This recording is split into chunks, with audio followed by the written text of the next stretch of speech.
everybody. Kip Ioane, founder, Teams of Men. Welcome back to the latest episode of our We Read It So You Can Act On It series here on our YouTube channel. As always, be sure to like, subscribe, follow, share, refer, hype us, our YouTube channel, which has been one of our faster growing platforms on social media. But share it with fellow coaches, fellow parents, share it with your players. We're constantly putting out content here with Teams of Men to empower coaches, to enlighten their male athletes to the potential of a reimagined manhood. This particular series is dedicated to us doing a lot of the tedious work of reading and deep diving the latest research, the latest articles, the latest educational resources that we know a lot of you coaches out there probably don't have time to digest word for word, so we do it for you and then summarize here in this series. This week it's a great one, and man, great's probably the wrong word. This week is a powerful one that you probably haven't spent a lot of time thinking about, is areas your players need some mentoring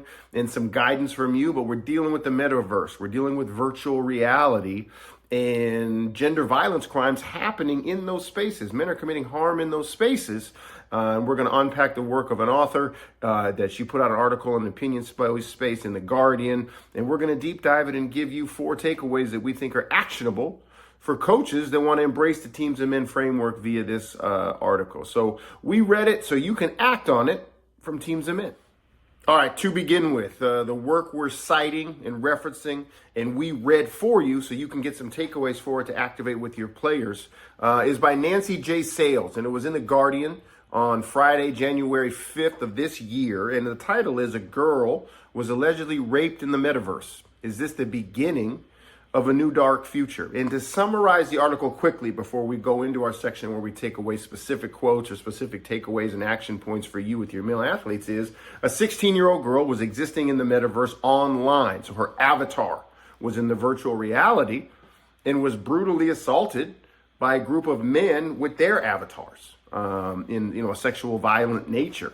And so the article deep dives not only the morality of such an act in a virtual space, but what responsibilities does government, what responsibility does Facebook/Meta have to create policies to address this? And there's a lot of historical background that I didn't know about, where some of this discussion in terms of what is the criminality of virtual assault spaces goes back all the way to 1993.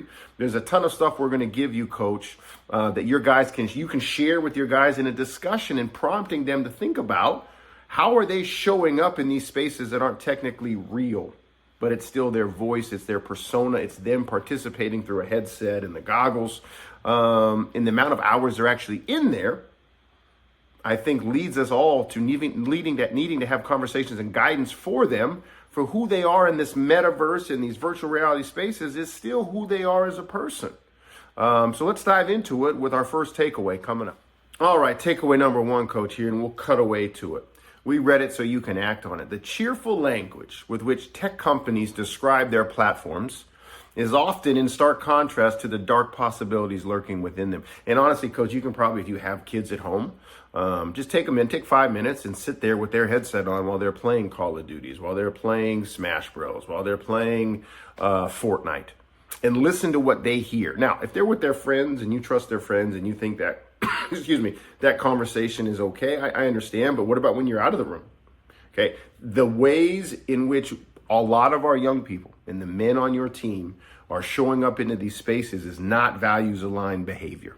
A lot of times they're showing up with, because they can't see my face, because they can't assign, I'm hiding behind my tag, my gamer name, suddenly I'm a different person. Suddenly I'm a worse version of myself. So I think your first action step after sharing the article from Nancy J. Sales in The Guardian is to educate your athletes on the dangers of online and virtual environments.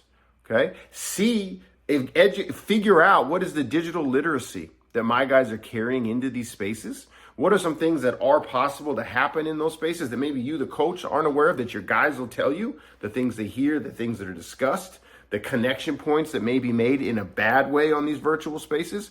But I think it's worth talking about meeting them in strength and not accusation first. Guys, I want to talk about virtual online gaming, virtual reality. I want to talk about what you're experiencing in there. So you're not accusing them of anything. You're asking them, what goes on? What do you hear? What do you see? What do you experience when you're Superman 777 in these virtual spaces. I think that's a great starting point, and also allows you, because if you're listening to me right now and you're saying, Kip, I don't know anything about these.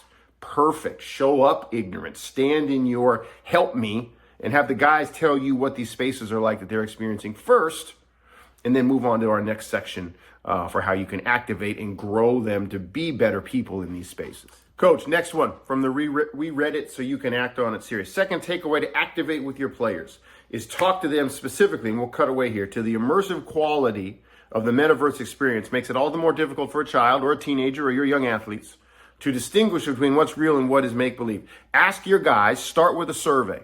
What's the amount of time you're spending online, fellas? What's the amount of time you're either gaming, experiencing virtual landscapes? Because the latest studies, and we're quoting the article here, shows that this generation of players that you're coaching is going to spend up almost 10 years in virtual reality, 3 hours a day in virtual reality. So it's as much a part of who they are and where they show up and how they show up there as their day-to-day in the real world. Okay, we got to teach them to maintain a healthy balance, first of all, between virtual and real life interaction. There's another study and some scary things from Equimundo talking about a lot of men, okay, in the 16 to 25, 16 to 30 age bracket feel like their virtual experience is a stronger representation and where they want to spend more time than their real life experience.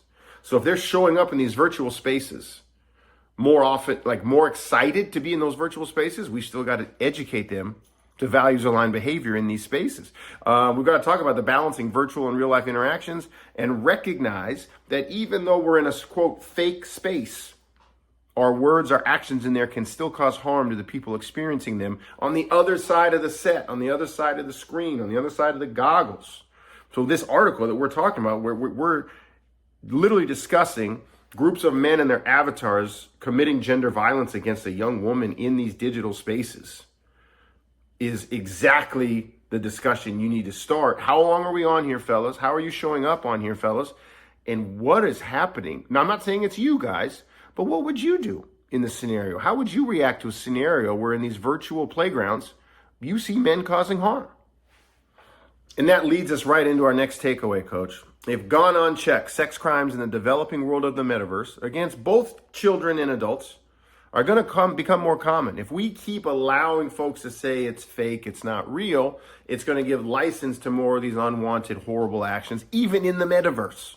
Okay, so I need you to organize convos with your players on consent and respect in general, and then discuss, gentlemen, is there any rational argument to our belief systems as a program on consent and respect? Is there any rational argument that you can think of or you have heard that would prevent those from carrying over and applying to virtual spaces? And obviously the answer is no, but you want to give them space to share discussions, and you get to those things that the things that you can counteract, Coach. The ideas of the belief systems they may have that, oh, Coach, well, I kill people in Call of Duty and I would never do that in real life.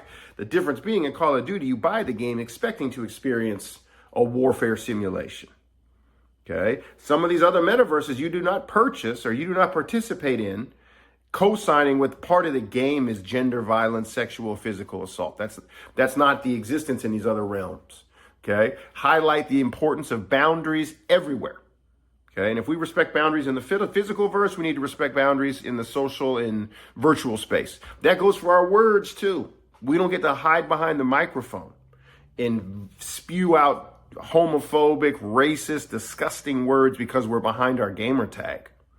Okay, we need to stand in our power and who we are at all times and the expectations we carry as a program for how we conduct ourselves. I will hold you to that as your coach, whether that's you in front of me, you when I don't see you in the real physical world community, or you in the gaming world, or you in the digital metaverse. All those things need to be stated, discussed, and validated by you, Coach, in these meetings. And here's your final takeaway and a final quote we want to leave you with from the article itself. Unlike in the physical world, there's a lack of clear and enforceable rules in the metaverse. So you, the coach, you can start helping and creating a better environment in general if the players from your program that participate in virtual reality know and have had a hand in you crafting a team code of conduct that says this applies to virtual spaces. It's that simple, Coach. You're not going to have like, oh, hey, we've got a virtual code of conduct and a physical code of conduct. No, you just need to say, fellas, Where in our code of conduct, our expectations, our standard, where are we adding in asterisk, this applies to who I am in virtual spaces too? Just ask them, okay? And recognize and tell them and reinforce to them that violating our code of conduct, not meeting the standard for our program in the virtual space carries similar consequences to not doing that in the physical world as well. Okay, so you're driving accountability in both online and offline interactions for your players. And you can do that, coach. Stand in your power and make sure your guys know, hey, this applies. Who I am on there is who I am out here in the physical world is who I have to be in there as well. Okay, go enjoy it, go have fun. But I'm going to show up there as the genuine, authentic, values-aligned person that I want to be. That'll do it, coach. That's our latest episode of We Read It So You Can Act on It. And as always, these are suggestions from us based on our 10 years of experience of running these types of conversations on things that matter to your players' lives and who they are as men, the positive masculinity they're hopefully developing under you. And obviously, in this discussion, this particular thing about the metaverse and virtual reality, we're hopeful that the companies and the brands and the people that run these spaces create some of these user agreements and behavior agreements and requirements. But in the meantime, your players know that their minutes, their snaps, their innings, their at-bats require them to follow your standard of your program. So this particular We Read It So You Can Act on It helps you add a bullet point to your standard and code of conduct that this applies to who you are as a person in the real world and who you are as a person in the online world. We, as always, like, follow, subscribe our YouTube channel that where you're enjoying this from. Share this with as many of your colleagues as possible. And if you need help in running these conversations, if you want framing, if you want us to run these conversations, just hit us up.